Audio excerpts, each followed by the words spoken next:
Bienvenue dans ce nouveau tuto où nous allons utiliser Zeta2Go. Cette fois-ci, non pas pour faire du voice tracking, mais pour modifier notre log. Alors sur l'écran, vous voyez sur la gauche Zeta2Go et sur la droite, j'ai volontairement mis un Zeta normal, un Zeta desktop, comme vous l'utilisiez jusque-là à la radio. Et vous montrez effectivement que les modifications sont répercutées vraiment en temps réel. On s'est positionné sur le log de 16h sur la station RCS Hit. Nous sommes également sur l'heure de 16h pour cette même station RCS Hit. Dans la librairie que j'ai affichée donc sur ma droite, eh bien j'ai envie de rajouter un jingle entre Joël Corry et Clara Luciani. Eh bien je vais pouvoir le faire. Alors donc dans ma librairie, je vais choisir parmi mes jingles. On peut préécouter les choses, hein, avec un petit player qui s'affiche en bas. Bon, ça me plaît pas, j'en prends un autre, je le préécoute. Bon, globalement, je vais prendre un jingle au hasard. Je vais le prendre, je le déplace, je le glisse à l'endroit où je veux. Il y a une barre bleue qui s'affiche et je le lâche. Automatiquement, ça me dit insère avec succès.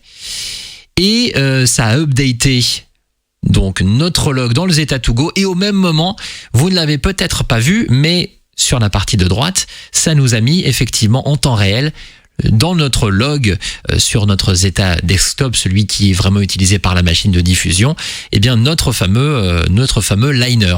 Alors on va refaire cette opération un petit peu plus bas entre Kyo et Shawn Mendes. Donc je descends également ici. Je vais reprendre un élément. Je prends cet élément-là et vous allez bien regarder sur votre écran de droite que au moment où je lâche la chose, hop, il s'insère vraiment en temps réel et donc à quelques minutes, à quelques secondes presque de la diffusion, vous pouvez modifier les choses.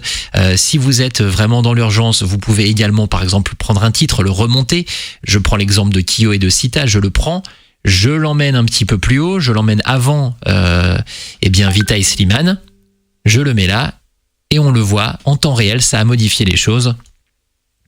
Je reprends et je déplace aussi le jingle et vous voyez les modifications sont vraiment faites en temps réel grâce au log, grâce aux Zeta2Go et grâce à la librairie, puisque vous pouvez par exemple rajouter un titre, changer un titre. On va par exemple prendre Riton à la place de Shawn Mendes. Je prends Riton, je l'emmène à la place de Shawn Mendes.